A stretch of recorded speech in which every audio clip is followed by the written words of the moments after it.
Guess who's back? Bubba G. And Bubba G is teaching Bible basics for all those who want to know, but especially those 10 and under, because you need to learn.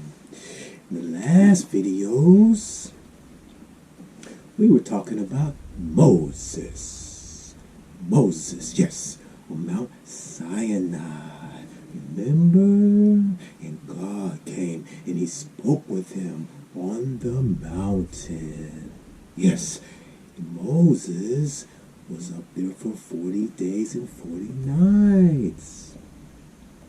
And while he was in the cloud with God on the mountain, God spoke to him and gave him instructions. Remember? Yes. So, he gave them a lot of instructions to tell the people what to do and how to live while they was in the wilderness. And what to build. Remember they built a tent? God was going to live in the tent. He was going to come down from the mountain and be like with them in the tent, because they had to be on the move, because they were going to the land of Canaan, the promised land. Remember? The land promised to Abraham, Isaac, and Jacob. Jacob was Israel. Remember? He had 12 sons. Now these are the children of Israel, the grandchildren. They came out of Egypt. And then, remember, God gave them the commandments on the stones. Remember? Moses, he broke the first set. Because they built the calf. And Moses, he melted the calf and made them drink it. Yes. So now we're coming into the book of Leviticus. The book of Leviticus, that's where God gave Moses instructions on what to do, how to live, how to behave, different offerings to make unto the Lord. In the book of Numbers, Moses took a census of the people to see how many were there. Yes, you can read it for yourself. We are going to go into the book of Deuteronomy.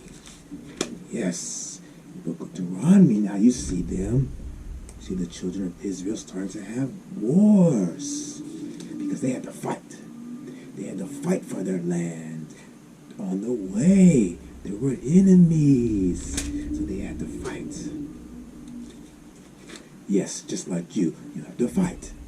You have to fight for what God says is yours. There is giants on the land, so they have to go to war. But now Moses is getting old.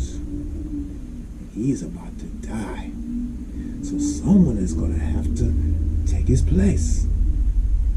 So we are going to read Deuteronomy 31. Yes. Moses continued speaking to the people of Israel and said, I am now 120 years old, and I am no longer able to be your leader. And besides this, the Lord has told me that I will not cross the Jordan. The Lord your God himself will go before you and destroy the nations living there, so that you can occupy their land. And Joshua will be your leader, as the Lord has said. The Lord will destroy those people, just as he defeated Sihon and Og, kings of the Amorites, and destroyed their country. The Lord will give you victory over them, and you are to treat them exactly as I have told you. Be determined and be confident. Do not be afraid of them. Your God, the Lord himself, will go with you. He will not fail you or abandon you. Verse 7. Then Moses called Joshua and said to him in the presence of all the people of Israel, be determined and be confident. You are the one who will lead these people to occupy the land that the Lord promised to their ancestors. The Lord himself will lead you and be with you. He will not fail you or abandon you. So do not lose courage and don't be afraid. Yes. So what do we see here? We see God told Moses, Joshua, you're next. Moses said, I am getting old. Can't live forever. So we still got to go to this promised land. So Joshua is going to lead you there. Verse 14. Then the Lord said to Moses, you do not have much longer to live. Call Joshua and bring him to the tent, so that I may give him his instructions. Moses and Joshua went to the tent, and the Lord appeared to them in a pillar of cloud that stood by the door of the tent. Then the Lord said to Moses, you will soon die, and after your death the people will become unfaithful to me and break the covenant that I made with them. They will abandon me and worship the pagan gods of the land they are about to enter. When that happens, I will become angry with them. I will abandon them, and they will be destroyed. Ooh. Many terrible disasters will come upon them. And then they will realize that these things are happening to them because I, their God, am no longer with them. And I will refuse to help them because they have done evil and worship other gods. Wow. So what do we have here?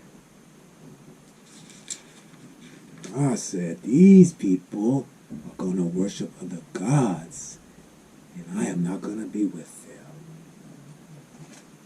Wow. See what happens when you be evil and you don't listen to God? God is not happy with that. Now, we're going to read about the death of Moses. Chapter 34. I'm in Deuteronomy 34. Moses went up from the plains of Moab to Mount Nebo, to the top of the mountain Pisgah, east of Jericho. And there the Lord showed him the whole land, the territory of Gilead, as far north as the town of Dan, the entire territory of Naphtali, the territories of Ephraim and Manasseh, the territory of Judah as far as the Mediterranean Sea, the south part of Judah, and the plain that reaches from Zoar to Jericho, the city of palm trees. Then the Lord said to Moses, this is the land that I promised Abraham, Isaac, and Jacob I would give to their descendants. I have let you see it, but I will not let you go there. So Moses, the Lord's servant, died there in the land of Moab, as the Lord has said he would. The Lord buried him in a valley in Moab, opposite the town of Beth Peor. But to this day, no one knows the exact place of his burial. Moses was 120 years old when he died. He was as strong as ever, and his eyesight was still good. The people of Israel mourned for him for 30 days in the plains of Moab. Verse 9. Joshua, son of Nun, was filled with wisdom, because Moses has appointed him to be his successor. The people of Israel obeyed Joshua and kept the commands that the Lord had given them through Moses. There has never been a prophet in Israel like Moses, and the Lord spoke with him face to face. No other prophet has ever done miracles and wonders like those that the Lord sent Moses to perform against the king of Egypt, his officials, and the entire country. No other prophet has been able to do the great and terrible things that Moses did in the sight of all Israel. Yes.